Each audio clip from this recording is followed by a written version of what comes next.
Eh bien bonjour à tous, j'espère que vous allez bien, on se retrouve en ce début de semaine sur Final Fantasy VII Ever Crisis. Donc avant de commencer déjà, bonne semaine à tous. Dans cette vidéo, on va faire le tour de l'actualité du jeu qui est plutôt maigre en ce moment, hein. On va pas se le cacher, il n'y a pas eu de Friday News vendredi dernier parce qu'il y avait tout simplement rien du tout à raconter à part le reset de la coop et il y a encore pas grand chose non plus à se mettre sous la dent en ce lundi, mais on va faire évidemment le tour de l'actualité. Je vous mettrai les timecodes en description. Écoutez, sur ce, on est parti. Direction les notices. On va commencer par le nouveau Season Pass, le Season Pass 6 qui a fait son entrée aujourd'hui, hein, avec un fond d'écran aux couleurs des femmes du jeu, hein. On y voit Lucia, Tifa, Iris et Yuffie, hein, dans un espèce de cœur, donc un fond d'écran aux couleurs un petit peu de la Saint-Valentin qui met en lumière les femmes du jeu. A noter qu'ils ont gardé le Weapon Voucher, hein, donc le ticket d'armes 5 étoiles, on l'a toujours dans ce Season Pass. Il avait été intégré dans le Season Pass de la saison 5. Je pensais que c'était un ajout spécial pour le Season Pass du Nouvel An. Ils ont l'air d'avoir gardé l'idée dans le Season Pass ici, le Season Pass 6. C'est une bonne nouvelle, honnêtement. Alors, ce ticket-là, vous ne l'avez que dans la version Premium. Donc il faut acheter le Season Pass si vous voulez avoir accès à ce ticket d'armes 5 étoiles, mais ce ticket d'armes 5 étoiles vous permet de choisir dans la boutique d'échange d'armes un petit peu l'arme que vous avez envie. Ça se trouve ici et vous pouvez choisir en fait différentes armes qui sont accessibles en bannière, hein. C'est des armes que vous pouvez mettre dans votre wishlist en bannière que vous avez à disposition ici. Ils ont rajouté récemment par exemple la Sky Splitter de Cloud ainsi que les autres armes de Nouvel An et les autres armes du Nouvel An. Voilà. Alors, sur ce Season Pass, on a également des petits changements au niveau des missions qui sont... il était temps, notamment celles sur les Weekly Exploration, il était temps qu'ils fassent ce petit changement. Donc au niveau des missions quotidiennes, on a deux nouvelles missions qui ont été ajoutées, qui nous demandent de faire une synthèse de Materia et de récolter une récompense d'expédition Chocobo. Ça devrait aller, hein, c'est quelque chose qu'on fait de manière quotidienne. Au niveau des missions hebdomadaires maintenant, ils ont supprimé la mission qui nous demandait de faire 5 Crisis donjons. En même temps, elle n'avait aucun sens cette mission, étant donné que le dimanche soir à 21h, l'heure du reset, on n'obtenait que 3 tickets. Donc on n'avait que 3 tickets par semaine, donc ça n'avait aucun sens de nous demander d'en faire 5, parce que si vous n'aviez pas de tickets supplémentaires, les fameux tickets qu'on obtient dans les dungeon ranking, hein, il fallait payer en cristaux pour avoir les 2 tentatives de Crisis Donjon supplémentaires par semaine. Donc cette mission, elle avait un petit peu aucun sens et il y a eu plusieurs suggestions qui demandaient notamment de supprimer cette mission du Season Pass et de la remplacer par quelque chose de plus cohérent. C'est le cas, ils ont juste changé, hein, le chiffre, ils sont passés de 5 à 3. C'est beaucoup plus cohérent avec le nombre de tickets qu'on obtient gratuitement par semaine. Et ensuite, au niveau des missions globales du Season Pass, donc qui sont à faire sur toute la durée du Season Pass, on en a 3 nouvelles. Donc ils ont mis ici la mission où il faut faire 5 Crisis donjons, hein, donc normalement dans un mois, du moins sur la durée du Season Pass, les 5 Crisis donjons, c'est largement faisable, hein, globalement. Et ils ont rajouté 2 nouvelles missions de logging, donc 2 jours de log et 12 jours de log, hein. Donc ça c'est pareil, si vous jouez quotidiennement, c'est des choses qui vont être faites de manière naturelle. Voilà. Le Season Pass dure jusqu'au 3 mars, donc lors du 3 mars, on aura, après le 3 mars, on aura la saison 7 qui va démarrer. A noter que si vous voulez acheter le Season Pass, il est un petit peu moins cher sur Steam, donc sur la version PC, que sur les versions Android et iOS. Je crois qu'il y a 1 euro de différence, hein, 1 euro de moins sur Steam. Donc si vous voulez économiser 1 euro, achetez-le sur la version Steam. Moi, je ne l'ai pas encore acheté, le Season Pass, mais ça devrait pas tarder.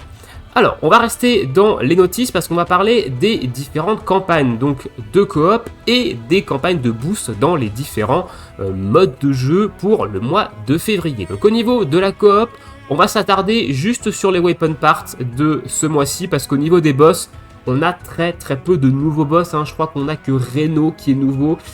Si je me trompe pas, on l'a jamais eu Reno en coop, quoique si, on l'a peut-être déjà eu Reno. Je sais pas, j'ai un doute pour le coup, mais je crois que les autres on les a déjà tous eus, donc peut-être qu'on aura des bonnes surprises. Là, comme ça, de nom, je pourrais pas dire qui c'est qu'on a eu, qui c'est qu'on n'a pas eu. Au niveau des weapon parts, on a pu récupérer des weapon parts de Cloud à partir de vendredi dernier. Vendredi prochain, ce sera Barret. Vendredi de la semaine prochaine, c'est Iris. Et vendredi encore de la semaine prochaine, ce sera Glenn. Voilà, donc c'est 20 weapon parts à aller récupérer dans la boutique de coop. Honnêtement, prenez-les, hein, c'est des choses qui restent quand même intéressantes. Ça permet d'avoir des doublons un petit peu universels des armes et de monter des étoiles sur certaines armes sans forcément les dropper en bannière. Donc ça reste quand même intéressant. Et au niveau des campagnes de boost, maintenant sur le mois de février, donc on va commencer avec une campagne de boost sur les quêtes premium. Donc si vous êtes comme moi et que vous avez fait vos quêtes premium au reset hier soir à 21h, et ben vous êtes passé à côté de 30% de reward, hein, parce que la campagne elle a débuté ce matin à 3h du mat. Voilà, donc il fallait attendre ce matin évidemment pour faire vos quêtes premium si vous vouliez profiter du moins de ce premier jour en 30% de boost de reward dessus. Écoutez, tant pis, hein, honnêtement, c'est pas grave. La semaine prochaine, ce sera une campagne sur les matériaux pour faire des matérias, hein, donc sur l'augmentation d'XP un bonus d'XP quand on améliore les matérias, pardon, je perds mes mots, et l'augmentation d'items de synthèse dans les différents niveaux. La semaine d'après, ce sera des armes cette fois-ci, hein. J'aurais aimé que ce soit les armes cette semaine d'ailleurs, hein. On va en parler un petit peu plus tard, parce que c'est vrai qu'au niveau de la stamina on n'a rien pour dépenser la stam, donc moi je vais vous dire un petit peu dans quoi je dépense ma stam en ce moment. Donc j'aurais aimé un petit boost d'armes, mais tant pis, hein. Ce sera évidemment la semaine du 19 au 26 et on finira ce mois de février avec une campagne de boost d'expérience. Alors cette campagne boost d'expérience, honnêtement, si vous avez bien farmé l'événement des bombos, hein, vous devez avoir toute votre box 70. Moi j'ai tous mes personnages 70, même des personnages qui partaient de très loin comme Red 13 qui était niveau 48 chez moi. Et bah j'ai bien farmé l'event des bombos, j'ai monté tous mes persos niveau 70 parce que ça valait franchement le coup, honnêtement, en termes d'XP, cet événement là. Donc ces campagnes de boost d'XP, moi j'en vois pas trop l'intérêt. Notez qu'on n'a pas de campagne de Chocobo ce mois-ci. J'aurais préféré qu'ils remplacent cette campagne de boost d'XP par une campagne de boost de Chocobo, mais tant pis. Ensuite, on va passer à l'événement de la Saint-Valentin, donc la partie 2 de cet événement qui vient avec une nouvelle bannière, hein, on le voit juste en dessous, une arme pour Iris, qu'on ira également voir un petit peu après. Donc cette partie 2 de l'événement de Saint-Valentin, elle va nous ramener notamment une deuxième arme free-to-play, qui est une grosse fourchette, voilà, pour Matt. Alors on va aller analyser un petit peu les armes free-to-play, parce que mercredi dernier, j'ai oublié de parler de l'arme de Tifa, hein, je vous ai dit qu'elle était plutôt intéressante. L'arme de Matt, on va en parler, hein, c'est la même arme que Tifa, sauf que sur Matt, ça n'a pas le même impact que sur Tifa. Mais voilà, on a une grosse fourchette, le skin est plutôt marrant, honnêtement je pense que je vais le mettre sur Matt, parce qu'il y aura une grosse fourchette, voilà, c'est plutôt drôle. Donc des weapon parts, des memories évidemment de Matt, hein, des tickets d'invocation, tout ça. A noter qu'il nous donne des informations au niveau des high risk battle, hein, donc c'est les niveaux qui vont arriver là dans les prochains jours. On a déjà le high risk battle 1 qui est sorti ce matin, et ils nous disent qu'à partir du high risk battle 2, on aura tous les items dedans. Donc on aura les white box of chocolate, les pink box of chocolate qui sont sortis ce matin avec la boutique numéro 2. Donc moi je vais attendre le high risk battle 2 minimum pour farmer l'événement. Actuellement je stack un petit peu ma stamina d'événement. Et du coup l'événement, on va aller dedans maintenant, hein, donc The Secret Sweet Earth. Donc j'ai fait évidemment les nouveaux niveaux, hein, là c'est parce que je ne suis pas encore connecté sur la version PC depuis un moment, hein. Moi je suis passé de 7 à 10, voilà. Donc au niveau des événements, on a un nouvel événement de story de Iris. À noter que si vous voulez le débloquer, il faut faire le Iris Battle 1 avec Iris dans votre équipe si vous voulez pouvoir débloquer en fait le niveau de la story. Normalement c'est marqué quand vous cliquez dessus, hein, c'est marqué qu'il faut que vous utilisiez Iris dans le score battle en fait, hein, dans le Iris Battle 1, ou du moins dans un score battle je crois, peut-être pas forcément dans le Iris Battle 1. Ce Iris Battle 1, voilà, il nous ponctionne 50 d'énergie. On a cette fois-ci la Sweet House et un chocolat flan dedans, et il nous donne cette nouvelle monnaie, donc les Pink Box Chocolate et toujours les Earth Cookies. Voilà, donc moi j'ai fait 2 millions, voilà, j'ai fait 2 millions de points sur celui-ci sans trop forcer de ce côté-là. Alors, on a également au niveau de la boutique d'échange, hein, donc cette nouvelle boutique avec l'arme de Matt, qui a également fait son introduction, je pense, dans les cadeaux qu'on obtient ici, hein, dans l'item Gathering. Et on a également des items de crafting de matériel 5 étoiles, des tickets d'invocation, 4 étoiles et plus, et classique, des memories de Zach et des memories de Matt, hein, ici, weapon par 2 Matt, des bookmarks, choco booster, items pour les matériels, tout ça. Cette fois-ci, des items 4 étoiles pour améliorer les armes, également, ça c'est à récupérer, et tout un tas d'autres items qui sont plutôt intéressants, hein. La boutique, moi de toute façon, je vais vider les 2 boutiques. Alors, parlons un petit peu plus en détail maintenant des armes. Donc, on va commencer avec l'arme de Tifa. Donc, les 2 armes, elles ont exactement les mêmes R ability, les mêmes C ability, hein. Donc là-dessus, il n'y a pas de souci. On va les prendre au maximum, vu que c'est des armes free-to-play. On a de très bonnes R ability. Boost HP, PDF. Ça nous fait encore une fois des bonnes R ability de défense, hein, pour certains niveaux. On a une arme qui est plus P attaque que M attaque ici. On a une C ability qui, pour une Tifa de heal, est très intéressante. C'est une très bonne arme à mettre, je pense, en arme secondaire sur votre Tifa heal, avec les gants heal en arme principale, par exemple, ou celle-ci en arme principale et vos gants heal en arme secondaire. On parle ici des armes de capacité, hein, pas des 3 armes secondaires qui sont là que pour booster les stats de votre personnage. Parce que c'est une arme qui va augmenter la P attaque. Donc on a un boost de P attaque, c'est du lot, avec un potentiel max de mid, donc vous pouvez le faire 2 fois et mettre un plus 2 en P attaque sur l'un de vos personnages. Ça reste quand même intéressant. Elle va mettre une régène de 15 secondes également, donc une petite régène de heal sur sa type toutes les 3 secondes, je crois. Et elle va également faire un petit soin en même temps à l'applique, donc de 13% du healing pot. Donc c'est une arme qui est très intéressante à mettre sur Tifa en deuxième arme de capacité, si jamais vous n'avez pas besoin de mettre le break d'attaque magique ou le break d'attaque physique et que vous jouez dans une team avec des attaquants physiques. C'est plutôt intéressant. Moi, je la trouve très intéressante comme arme free-to-play, du moins pour Tifa. Au niveau des matérias, c'est attaque-attaque, P-attaque, hein, évidemment. Bon, ça, c'est les armes free-to-play, hein. On ne peut pas non plus toutes avoir. Néanmoins, pour Matt, vous allez me dire, bah, si c'est intéressant pour Tifa, c'est aussi intéressant pour un Matt heal. Oui mais non, parce que le problème c'est que Matt il a déjà une arme qui booste la P-attaque et qui booste bien plus efficacement la P-attaque que cette arme free-to-play. Ici on a la même capacité, hein, que l'arme de Tifa, on a les mêmes R abilités, donc les R abilités elles sont très bonnes, hein. HP, PDF c'est très très bon honnêtement, Materia, attaque-attaque, P-attaque, bon ça ok, mais sa C abilité, il a déjà une arme Matt qui buff l'attaque physique et qui peut buff l'attaque physique jusqu'à plus 3. C'est une arme bannière, certes, hein, ici, mais bah, elle est plus intéressante que cette arme-là en termes de boost de P-attaque. Voilà, et au niveau des R abilités, elle est également très intéressante pour un Matt heal, l'arme qu'on a en bannière. Donc, elle est intéressante si vous n'avez pas l'arme de la bannière, à la limite, hein, évidemment, mais malheureusement, Matt, il a une meilleure arme dans une bannière que cette arme free-to-play. Donc, on l'utilisera très certainement que pour ses R habilités, cette arme. Néanmoins, celle de Tifa, moi je la trouve très ok, honnêtement, pour un build de support Tifa, hein, sur une Tifa heal, moi je trouve ça très intéressant à mettre en deuxième habilité. Voilà, au niveau de, des exchanges.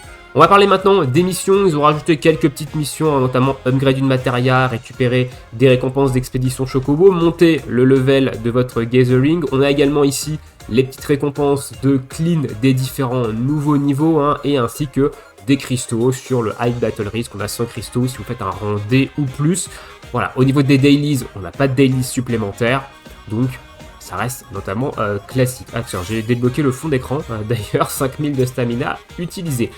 Donc voilà, globalement pour cette partie 2 de l'événement, moi je stack un petit peu mon énergie, j'attends en fait les niveaux plus hauts pour utiliser mon énergie beaucoup plus et farmer un peu plus efficacement en fait, farmer tout simplement toutes les ressources, hein, en même temps pour pouvoir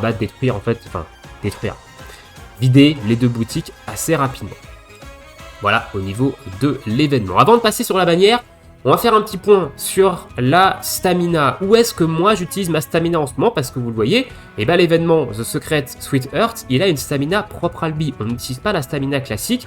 Donc, où est-ce qu'on peut claquer sa stam? Alors évidemment, ça va dépendre de vos besoins, ça va dépendre de votre compte. Moi, de manière personnelle, je vais dans les solo content, je vais dans l'enchantement quest, je vais dans les weapon quest et je farm tout simplement des génomes et des nanos.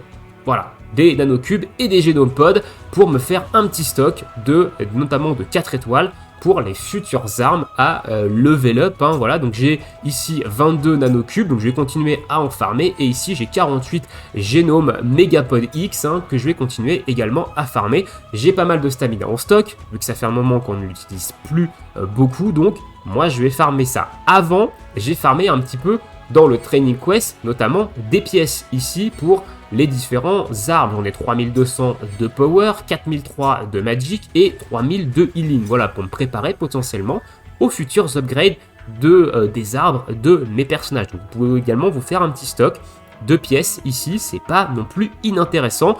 Ou alors vous pouvez partir dans la synthèse de matérias si vous voulez évidemment vous concentrer sur certaines matérias, mais globalement, moi je vais utiliser ma stamina là-dedans. Voilà, je vais aller récupérer, me faire un petit stock de différents items en attendant qu'on ait un événement qui nous demande de consommer de la stam. Voilà, je vais en consommer quand même régulièrement, mais pas non plus des masses, hein. Je vais me garder de la stam de côté. Voilà, au niveau de la stamina, vous pouvez évidemment l'utiliser en coop, hein, si vous avez besoin de faire des niveaux de la coop. Donc le reset de vendredi n'a rien apporté, hein. Moi j'ai déjà fait les trois boss qui étaient là au niveau de la nouvelle coop, hein. Ici il n'y a pas de cristaux à récupérer si vous êtes dans mon cas, mais vous pouvez farmer des coop médailles, hein, si jamais il vous en manque pour acheter des choses dans la boutique. Ça peut être également une solution. Passons maintenant aux invocations. Alors on fera évidemment la Sainte Multi, hein, sur cette nouvelle bannière, avec une bannière encore une fois mono personnage, arme, costume pour Aeris. Et j'avoue, je suis assez surpris quand même que ce soit Aeris qui est ce type d'arme, donc on va aller voir ça évidemment tout de suite. Le costume, je le trouve par contre magnifique. Voilà, le costume, moi je le trouve vraiment très beau. Dites-moi ça dans l'espace commentaire, comment vous trouvez ce costume, mais je le trouve quand même très joli, le costume. Bon, l'arme, c'est un bête bout de bois avec des fleurs, hein, ici, donc pourquoi pas, même si le skin reste quand même sympa, hein, de l'arme, mais le costume, je le trouve quand même très joli. Alors, au niveau du costume, on est ici sur un costume similaire au premier costume de Yuffie. Donc on va avoir un boost HP, toujours très bon d'avoir ça, et on va avoir un buff, debuff, extension de 10 points, donc on va avoir 40% d'effet, de 40% de durée supplémentaire sur les buffs et sur les debuffs. Alors est-ce que c'est un bon costume pour Aeris? Eh bah oui, honnêtement, moi je trouve que c'est un bon costume pour elle parce que, si vous pouvez utiliser Aeris en heal, hein, elle est plus utilisée en heal, mais elle est également utilisée en sub DPS magique. Et elle a son arme du parasol, hein, qui break la défense physique et la défense magique de -2. Donc vous pouvez augmenter en fait la durée de ce break avec ce costume, donc ça reste quand même intéressant. Elle a également eu son arme de Noël, hein, le Snowflake, qui fait des attaques, qui fait des dégâts de givre et qui break également la défense magique, hein. Si vous êtes dans une team un petit peu plus axée dégâts magiques, ça peut être cool. Ici on peut étendre la durée de ces debuffs, donc ça peut être intéressant. Et ça étend également la durée du buff de l'arme de FF9, hein, donc du buff d'attaque magique également sur elle. Donc ça fait un costume qui reste quand même globalement intéressant sur Aeris parce qu'elle peut avoir un rôle de buffer-débuffer dans une équipe. Donc son costume, écoutez, moi je le trouve quand même assez intéressant au niveau de ses habilités. Au niveau de son arme maintenant, alors j'attendais pas une arme comme ceci sur elle, hein. Évidemment on attendait plus ce genre d'arme par exemple sur Yuffie, hein, qui avait l'air notamment d'être en position de support, buffer, débuffer, mais ici on a une arme néanmoins très forte, très forte. Donc on a une arme qui va faire des dégâts physiques non élémentaires, qui va diminuer la défense physique de 2 rangs, et si vous avez 50% ou plus d'HP, elle va diminuer la résistance au vent. Donc c'est la première arme qui baisse la résistance au vent. On n'a d'ailleurs pas encore de matéria le faisant, hein, diminuant la résistance au vent. Ici, quand on est en 5 étoiles, on est sur une baisse de résistance de -1 avec un potentiel max de -2. Mais quand on la passe en OB6, en une étoile rose, on a directement une baisse de résistance vent de -3 avec une baisse de la résistance physique, de la défense physique de -2. Donc l'arme, elle est plutôt forte, elle est similaire à l'arme de Sephiroth qui fait pareil avec la résistance feu. Néanmoins, la petite subtilité, c'est qu'elle ne coûte que 3 ATB. Elle a le coût en ATB d'une matéria, alors que l'arme de Sephiroth c'est 4 ATB, hein, pour l'attaque. Ici c'est 3 ATB, donc si vous avez l'arme une étoile rose, 3 ATB pour moins 3 en résistance de vent et moins 2 en défense physique, c'est insane. En vrai, l'arme, elle est vraiment très très intéressante au niveau de sa C-ability, hein, notamment. Au niveau de ses R habilités, on a quand même un boost d'attaque et un boost de wind potentiel, donc de potentiel de vent. Donc ça en fait une arme plutôt, entre guillemets, polyvalente. Vous pouvez mettre en sub sur un DPS magique de vent ou sur un DPS physique de vent. Alors, pas vraiment. Pourquoi? Parce qu'on va s'attarder aux stats ici. Et on voit que l'arme, elle a une grosse dominance. Une très très grosse dominance en P-attaque. On est sur, au maximum, hein, 566 de P-attaque et 384 de M-attaque. Donc on a quand même une arme ici en prédominance forte sur la P-attaque que sur la M-attaque. Donc malgré son boost HP ici, on va plutôt l'utiliser sur un DPS physique. Problème quand même avec cette arme, de mon point de vue, elle est très forte au niveau de sa C-habilité, mais c'est des dégâts physiques. Aeris, c'est pas vraiment un DPS physique, c'est pas vraiment un support qui fait des dégâts physiques également. Elle est plutôt magique, hein, jusqu'à présent, donc c'est pas fou. Aussi, Aeris, c'est un personnage qui a une arme de vent, de dégâts de vent magique, et qui a également un costume Arcanum de vent qui augmente l'attaque magique et les dégâts de vent de 35%. Donc vous allez me dire, bah, comme ça, elle peut baisser la résistance vent de -3 et derrière, elle peut taper avec son arme de vent. Eh oui, mais le problème, c'est que l'arme a peu d'attaque magique. Quand même, elle baisse également la défense physique, donc le combo, il est certes présent quand même, parce qu'on a un boost d'attaque et de winpot, donc le combo entre les deux armes, il peut être présent, mais il n'est pas non plus 100% optimal. Voilà, donc moi, c'est un petit peu ce que je trouve dommage avec cette arme-là, c'est le fait qu'elle soit très axée physique, alors que pour l'instant, Aeris, du moins en termes de DPS vent, c'est surtout du magique. Mais elle va être très intéressante en support pour des DPS physiques, hein, par exemple une Yuffie, évidemment, avec son Arcanum de vent et son attaque de vent physique, ou alors un Sephiroth, ou alors une Tifa, qui sont les 3 gros DPS physique vent actuellement en jeu. On a une Aeris ici qui vient les assister très bien, hein, avec cette baisse de résistance vent et cette baisse de défense physique. Donc l'arme, voilà, elle est un peu le cul entre deux chaises quand même, mais ça reste très fort, notamment les 3 d'ATB, pour tout ce qu'elle fait, c'est vraiment très fort.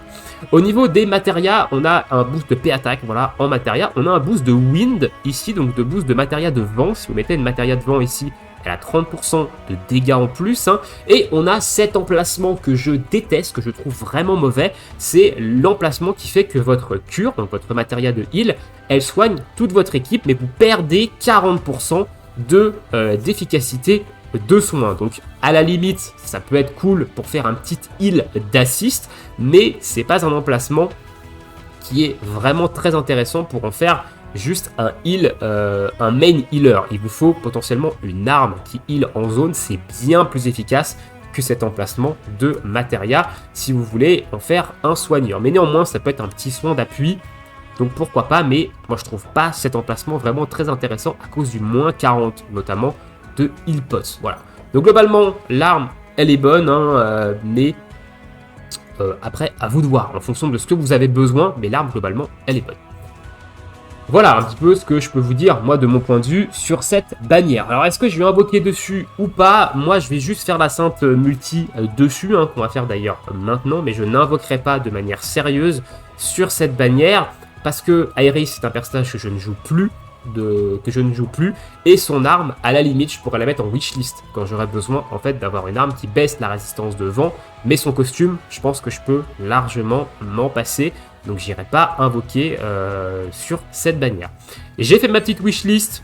Voilà, il y a pas mal d'armes qui baissent les résistances élémentaires, hein, dans ma wishlist, notamment l'arme de Zac qui baisse la résistance à l'eau. On a ici la Bramble Spin pour Matt qui est son arme de buff P-attaque, hein, j'en parlais quand j'ai analysé l'arme de free-to-play, hein. On a ici l'arme qui buff l'attaque de... qui buff notamment la P-attaque de Matt, hein, donc évidemment qui est beaucoup plus intéressante que l'arme free-to-play.